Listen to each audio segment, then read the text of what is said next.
পিতার সাথে সম্পর্কের গুরুত্ব নিয়ে আলোচনা। গল্পের নাম আব্বা আমি ফিরে এসেছি। গ্রামীণ জীবন।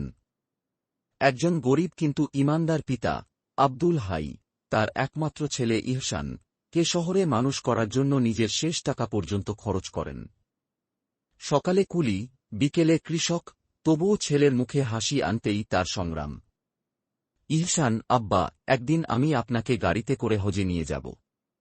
আব্দুল হাই হেসে, আমি চাই না হজ, চাই তুই মানুষ হ।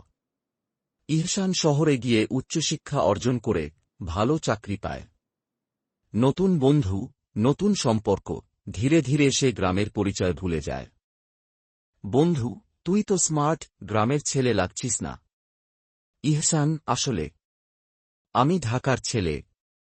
মনের ভেতর লজ্জা, কিন্তু মুখে গর্ব। পিতা প্রায়শই ফোন দেন, কিন্তু ইহসান বারবার ব্যস্ত থাকে। পিতা প্রতিদিন রাস্তায় বসে থাকে, আজ বুঝি ছেলে আসবে। পিতা স্থানীয় মসজিদে সবার সামনে গর্ব করে, আমার ছেলে অফিসার হয়েছে। এক পার্টিতে ইহসান তার বাবার পেশা জানতে চাওয়া প্রশ্ন এড়িয়ে যায়।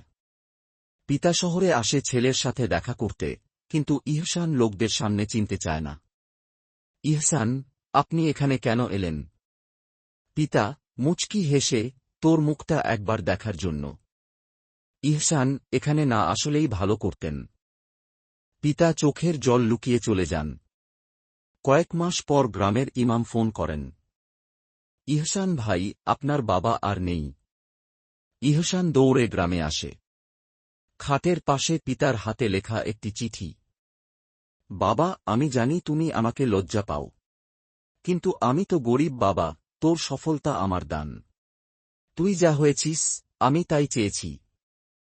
যদি কখনো ফিরে আসিস, আমি আঙ্গিনায় অপেক্ষায় থাকব না। আমি থাকব আমার কবরের ভিতর। তখন শুধু দোয়া করিস। ইহসান বাবার কবর ধরে কাঁদছে। আব্বা, আমি ফিরেছি। আমি মানুষ হইনি। আমি শুধু একজন সফল ব্যর্থ ছেলে। ইমাম সাহেব বলেন, তোমার বাবার দোয়া ছাড়া তুমি কখনো এতদূর আসতে না। তোমার যত গুনাহই থাক, এখন তাওবা করো, সেই তোমার জান্নাতের চাবি। কুরআন থেকে। তোমরা পিতামাতার সঙ্গে সদ্ব্যবহার করো। যদি তারা বার্ধক্যে পৌঁছে, তাহলে তাদের উহ পর্যন্ত বলো না। সূরা বনী ইসরাইল 23।